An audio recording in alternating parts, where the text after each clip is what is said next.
we need to talk to our audience about Epstein. We now have evidence, leaked emails that connects Jeff Epstein claiming Donald Trump knew about the girls, quote unquote, and spent hours with, quote, victims. So victims, so Epstein, so Trump.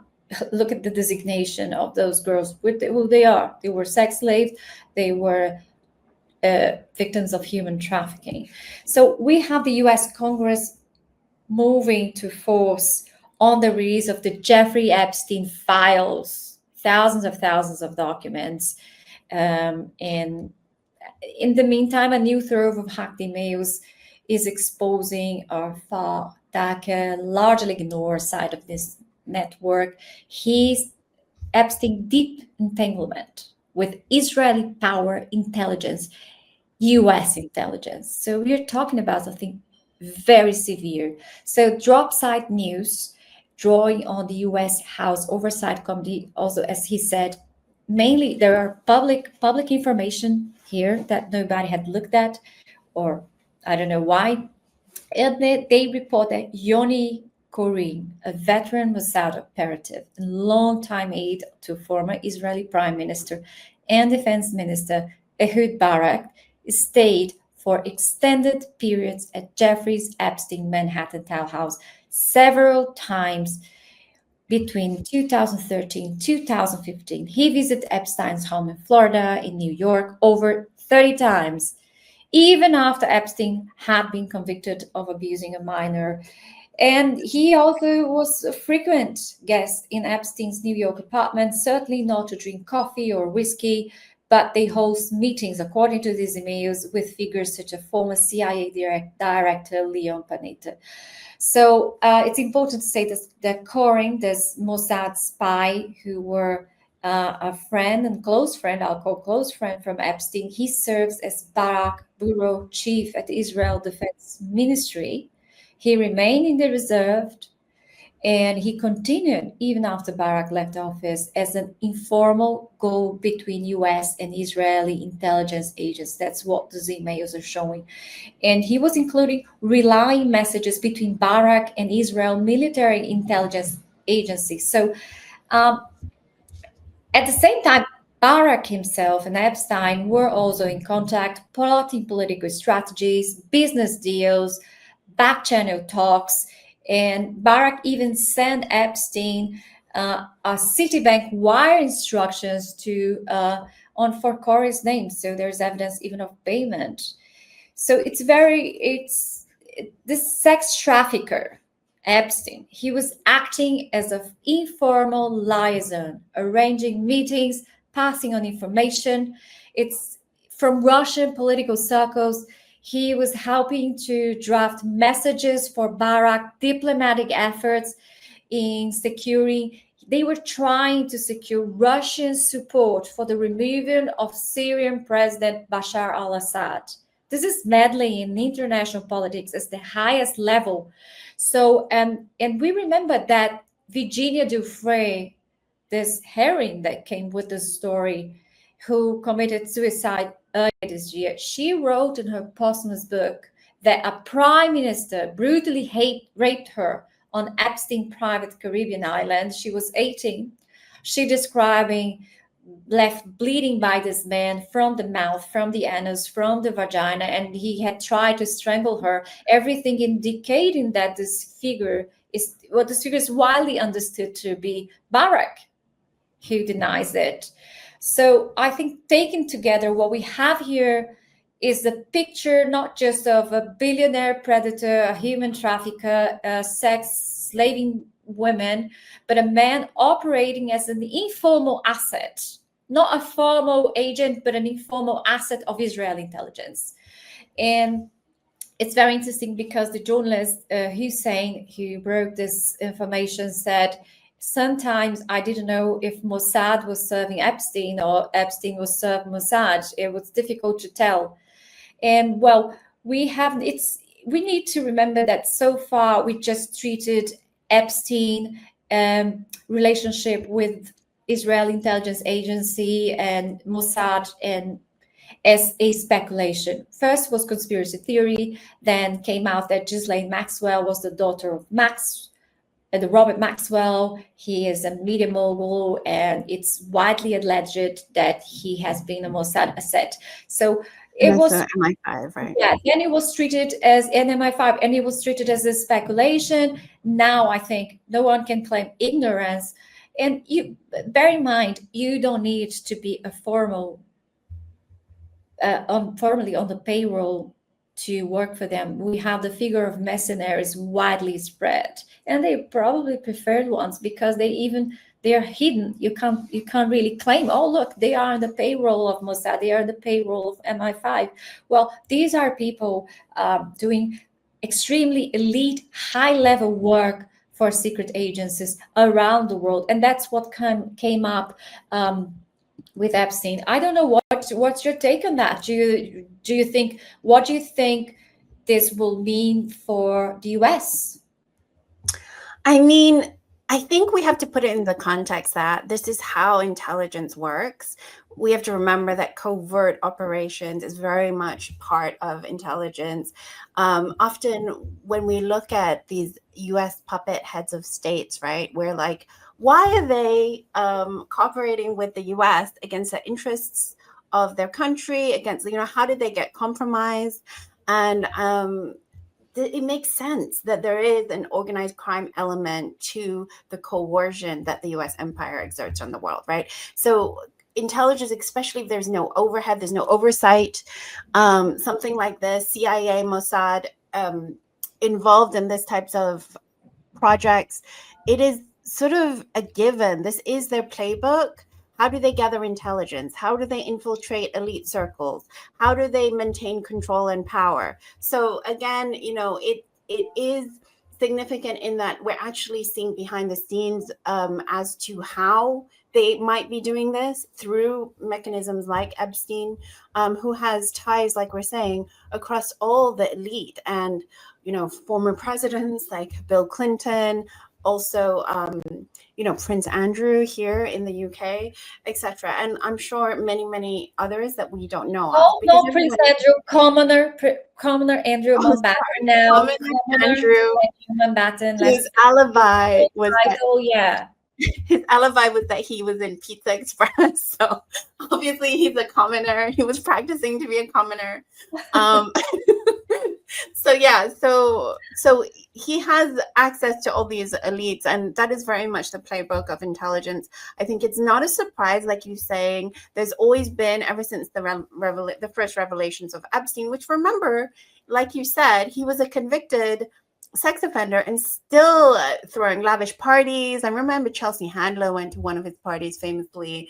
So there's a lot to suggest that all these people are compromised that came in contact with him and were useful for intelligence. Like, this makes sense. However, like you're saying rightly, that drop site is actually providing evidence of these links. So we can now put it as, like, a lot of people are like, oh, this is a conspiracy theory. It's like, yes, it was a conspiracy theory. Now we have factual evidentiary documents to prove that conspiracy was correct. It was a real conspiracy. So does it mean anything in terms of Trump and his supporters and the general public's view of Trump? I don't think so, really. I'm not sure if it's discrediting. It's obviously discrediting, but does his base care about these types of accusations? I think they do. I think they do. I think the Republican. It's one. I would say, Ileana, there are two real cracks within the MAGA. We're talking about a crack within the system. I think one is Israel is dividing MAGA. We've seen Charlie Kirk, we've seen Candace Owens, we're seeing Tucker Carlson. It's impressive that I agree with Kirk and Carlson. Not in a million years I would think they would have. And I think the other one is really the sex trafficking, because I think one of key known theories were the Democrats were leading a pedophile ring. I think this is outrage for any human being with decency, empathy. We want justice for those victims. And we don't want any more victims, and we don't want people exploiting power under the guise of anonymity and impunity. That's an anonymous circle. I don't know if you've seen Eyes Wide Shut from Stanley Kubrick, but the same crimes that are punished in society as a whole within the circle with people with masks, their anonymity grants them, and the control and it's like a sect, it's like a cult, the cult control. And that's how they operated, and total impunity. I think that outrages every human being with decency or who doesn't agree with that. But I think the American hardcore MAGA is extremely on top of that, moralistic. Maybe. I mean, certainly, I think from the outside, they have been pushing Trump to do something about this, and Trump said, "Yes, we're going to do this." But now he's everywhere. He's part of it. He's becoming undeniably part of it. And I think this is something that could. I don't know the extent. That's what I'm asking you, because in America, I think you lived in America, and I've been there for one time 6 days, and I took the airplane before because I was feeling a bit anguished. But I think he will have trouble with that. Imagine this church-going people hearing that. We've seen so many. I mean, okay, so two things. I would just be the devil's advocate there. We've seen so many instances. Stormy Daniels, remember the porn star that he was involved in the campaign allocation funds, like the inappropriate funding from his campaign to Stormy Daniels. We saw just before he was elected, the Entertainment Tonight tape or something where he talked about grabbing women by their, So, I mean, we've seen so many things that people claim will fell Trump, will be his downfall in terms of this moralistic framing, and none of them have come to pass. So there is that possibility. If they were certainly morally consistent, then yes, there should be some consequences. Just that historically speaking, we haven't seen that to be the case. Like the MAGA base is very, very almost cult-like. I would say cult-like in their hope, and like false hope, but hope in him. It's very much there. But I do think, though, that externally, again, this idea of the decline of empire, the decline of any sort of leadership that can be taken seriously. We had Gustavo Petro, the president of Colombia, who we talked about in I think this is a real speech that he gave, calling him amazing speech. I think this speech needs. But I think you're absolutely right. Trump has an enormous ability to deflect and to deny facts. I haven't seen this he doubles down. If somebody accuses him, he doubles down, and he becomes even more vicious. I'm not finding Petro just now because I'm talking, but when you're talking, I'm going to find this. People, I'm not good at technology, but we'll play this video from Gustavo Petro. But on the other hand, we are not talking about just a man over a woman's skirt. We are talking about a human traffic ring and I think if Trump manages to say it's fake news, I haven't been there, if he manages to refute the facts, I think he has a good chance. But if people understand those facts to be true, I think he'll have a little bit of trouble. Don't you think so? I'm going to try to find Petro in the meantime. I honestly don't know, because of the polarized elements of the U.S. public discourse. Like it's existential, the way that they've been made to fight against each other versus fight against the root of the problem, which is capitalism. So that issue, I mean, it's so alive that I don't know whether or not this can really change people's minds, because it's becoming a whole identity and a whole belief system. It might not be enough. It'll be like, well, because the other thing is, it's already well known that Trump and Epstein know each other, that he spent time in what's it? Mar-a-Lago. So look, I speak Spanish. I speak Spanish with the English Mar-a-Lago. It just sounds really. I got Petro here with us. Shall we? Shall we? Look what Petro. I love Petro. Did I tell you that I met Petro personally? He came. Yes, he received us in the Assange campaign, and he was so simple with his sweater, so thoughtful, hearing with a lot of attention. I was humbled by his humbleness. Oh, wow. That's what an elegant, quiet, thoughtful, and reflective man, and very humble. And it's beautiful because Petro always received the civil society in his palace. He's very open to this. He was the first president to say yes to WikiLeaks, the very first one. And you see the victims from the war on terror/drugs from Trump, he received each one of them. He said, this is a poor family. This is a family who struggles in the daily life. They're workers, and they have been stigmatized by Trump. I have all my respect for Gustavo Petro. I have to say, I wish I was Colombian to have him as a president. Yeah. Oh my gosh. Sorry, Lula. Claro, de pedófilos quiere acabar la democracia en Colombia. Duro, sí. Pero ahí está la realidad. Y para que no salga la lista, entonces nos envían acorazados a matar pescadores de esta ciudad. Y amenazar al vecino, que si dictador o no, ¿cómo que el pueblo de Colombia va a aplaudir que invadan a su hermano, que no es el presidente, sino el pueblo de Venezuela? ¿Cuándo? Seríamos así de traidores y de vendidos, de que nuestra propia sangre la traicionamos, o el pueblo del Ecuador, o el pueblo de Panamá, o el pueblo de Venezuela no es nuestro propio pueblo. Y entonces quieren que el presidente haga lo que quería hacer Duque, cobarde, prestar las tierras de Colombia para que desde ahí se invadiera a un país hermano que tiene la misma historia que nosotros, porque allá nació Bolívar y vino a morir aquí, en esta ciudad. No se puede. Presidente de Colombia que haga eso, presidente maldito por las generaciones futuras, porque nunca será olvidado como un traidor. Y yo no pertenezco a los que querían matar a Bolívar.